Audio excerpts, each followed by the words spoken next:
Hi అండి, అందరికీ నమస్తే. నేను డాక్టర్ సాయిరామ్, మీ చిన్నపిల్లల డాక్టర్ని.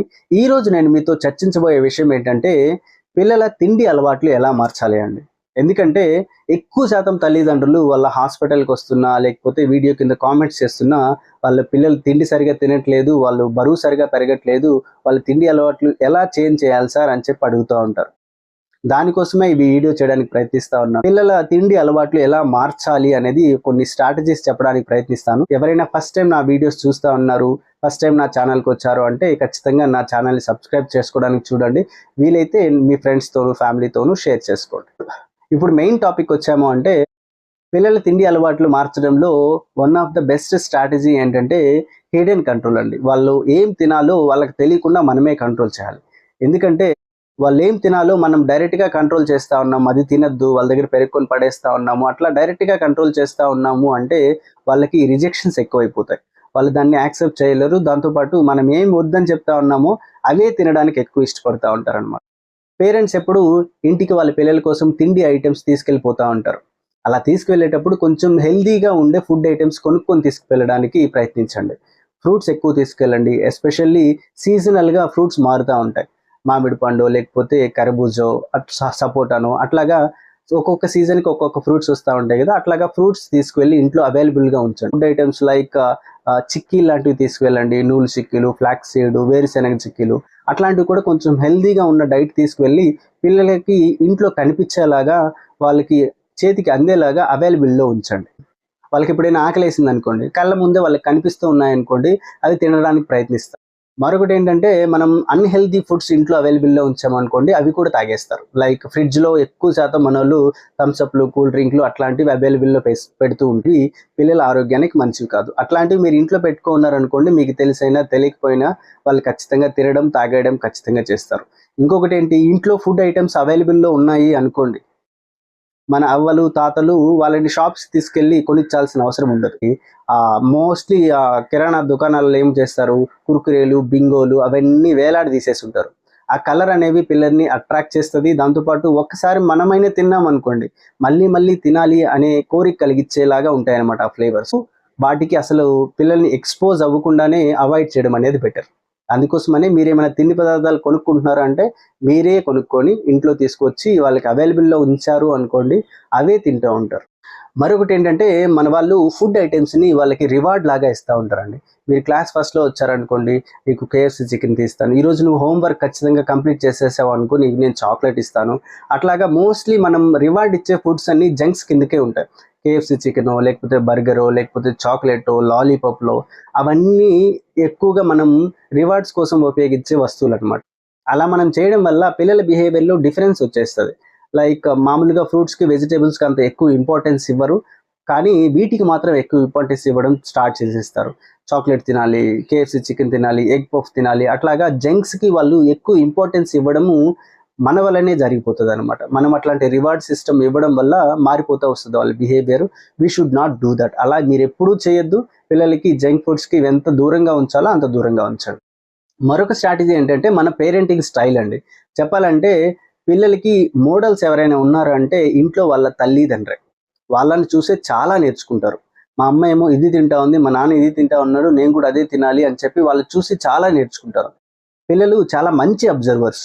వాళ్ళ చూసింది అట్లే పట్టేసి వాళ్ళు రిపీట్ చేయడానికి ప్రయత్నిస్తా ఉంటారు.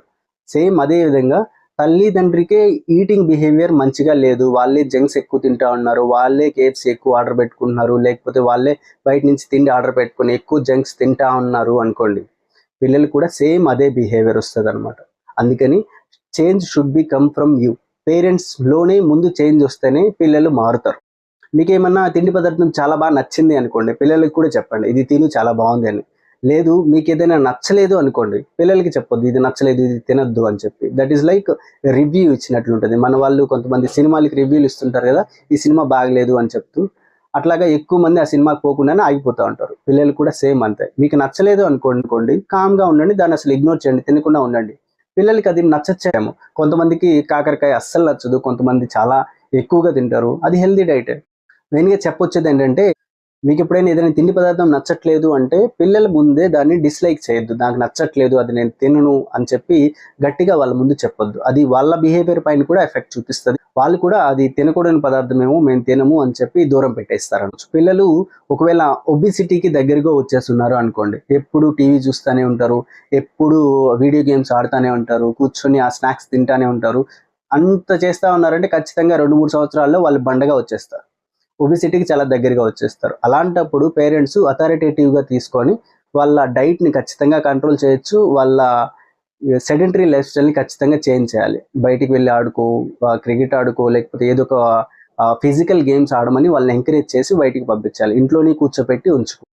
వాళ్ళు వీడియో గేమ్స్ కూడా నువ్వు ఖచ్చితంగా ఒకటేసారి కంప్లీట్‌గా స్టాప్ చేసేస్తానన్నా వాళ్ళు ఒప్పుకోరనమాట. అందుకని వాళ్ళ సర్టెన్ డ్యూరేషన్ పెట్టి ఈ పీరియడ్‌లోనే ఒక హాఫ్ అన్ అవర్ మాత్రమే ఆడుకో. దాని తర్వాత వెళ్లి బయటికి ఆడుకో అని చెప్పి కొంచెం షెడ్యూల్ లాగా వేసున్నాము అంటే అది చాలా యూజ్‌ఫుల్‌గా ఉంటదనమాట. మన భారతదేశంలో ఫ్యామిలీ మీల్ టైమ్ అనేది చాలా ఇంపార్టెంట్ థింగ్ అండి.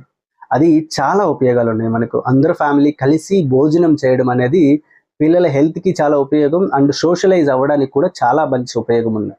పిల్లలకి ఫ్యామిలీ మీల్ టైమ్ అనేది ఇంట్రెస్టింగ్‌గా ఉండాలి అంటే ఎంగేజింగ్ ఫుడ్ ఐటెమ్స్‌ని మనం తయారు చేసి పెట్టుకోవాలి. రోజు ఒకటేలాగా ఉంచకుండా ప్రతిరోజు డిఫరెంట్ కూరలు, డిఫరెంట్ ఐటెమ్స్ లాగా పెడుతూ ఉన్నాము అంటే వాళ్ళకి ఎంగేజింగ్‌గా తినడానికి ఇంట్రెస్టింగ్‌గా ఉంటది.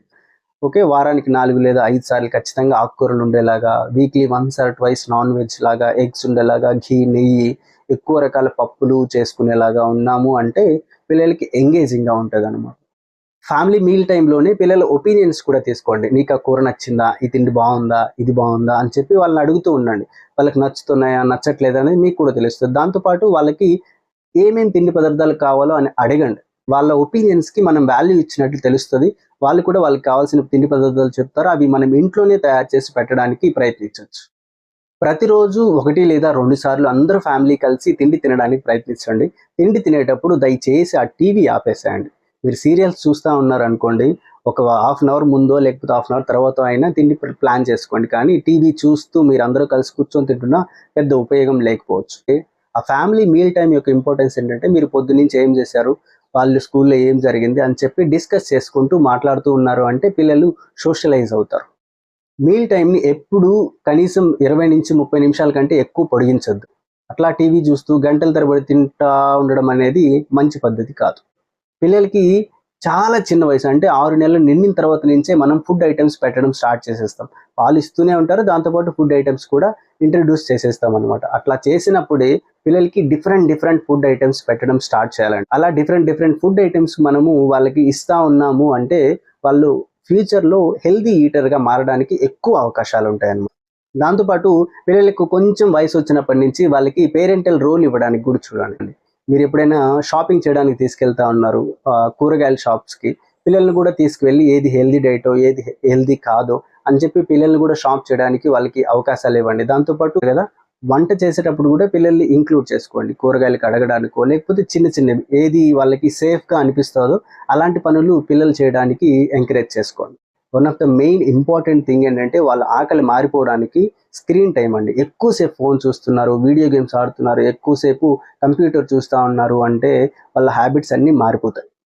ఈ వీడియోలో లాస్ట్ స్ట్రాటజీ ఏంటంటే సెల్ఫ్ రెగ్యులేటింగ్ బిహేవియర్ అండి.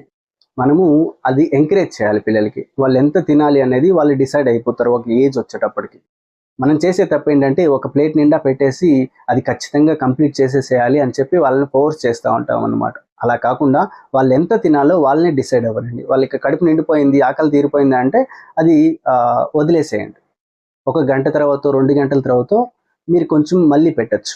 డిఫరెంట్ ఫుడ్ ఐటెమ్స్‌ని ఆఫర్ చేయొచ్చనమాట. లైక్ ఫ్రూట్స్ అయినా, సాలడ్స్ అయినా లేకపోతే వెజిటబుల్స్ ఏదో ఒకటి తీసుకొని వాళ్ళకి మళ్ళీ ఇవ్వచ్చు. ఎప్పుడు వాళ్ళు సరిగ్గా తినలేదు, తక్కువ తిన్నారు అని చెప్పి మీరు ఫీల్ అయినప్పుడు. పిల్లలకి మనం ఆఫర్ చేసేటప్పుడు కూడా చాలా తక్కువ పెట్టొద్దు, చాలా ఎక్కువ పెట్టొద్దు. ఒక మోడరేట్ అమౌంట్‌లో వాళ్ళకి ఇస్తా ఉన్నాము అంటే మోస్ట్‌లీ దాన్ని కంప్లీట్ చేస్తా ఉంటారనమాట. అన్నిటికంటే important self feeding technique. As early as possible వాళ్ళంతట వాళ్ళే చేత్తో తినేలాగా అలవాటు చేయండి. 4 సంవత్సరాలు, 5 సంవత్సరాలు, 7 సంవత్సరాలు వచ్చేంత వరకు కూడా మన అమ్మ నాన్నలు వాళ్ళ చేత్తోనే పెడతా ఉంటారు. ఫైనల్‌గా నేను చెప్పొచ్చేదేంటంటే చైల్డ్ ఈటింగ్ బిహేవియర్ అనేది తల్లిదండ్రుల యొక్క బిహేవియర్ పైన చాలా ఆధారపడి ఉంటది. మనం ఎలా బిహేవ్ చేస్తామో వాళ్ళు కూడా మనల్ని చూసి చాలా నేర్చుకుంటూ ఉంటారు. ఐ హోప్ ఈ వీడియోలో మీకు యూస్ఫుల్ ఇన్ఫర్మేషన్ వచ్చింది అని నేను అనుకుంటా ఉన్నాను. అలా అనిపిస్తే ఖచ్చితంగా లైక్ చేయండి. నా వీడియోని మీ ఫ్రెండ్స్తోనూ ఫ్యామిలీతోనూ ఖచ్చితంగా షేర్ చేసుకోండి. మీరు సబ్స్క్రైబ్ చేస్తూ ఉన్నారు అంటే నాకు కూడా ఇంట్రెస్టింగ్గా అనిపిస్తుంది. నేను కూడా ఎక్కువ వీడియోస్ మీకు చేయొచ్చు. మీకు ఏమైనా పిల్లల ఆరోగ్యపరమైన ఏమైనా డౌట్స్ ఉన్నాయి, క్వైరీస్ ఉన్నాయంటే నా వీడియోస్ కింద కామెంట్ చేయండి. ఒకవేళ అవి యూస్ఫుల్గా ఉన్నాయి, అందరికీ ఉపయోగపడతాయి అంటే నేను ఇలా వీడియో చేస్తాను, లేదా మీ కామెంట్ కింద రిప్లై ఇవ్వడానికైనా ప్రయత్నిస్తాను.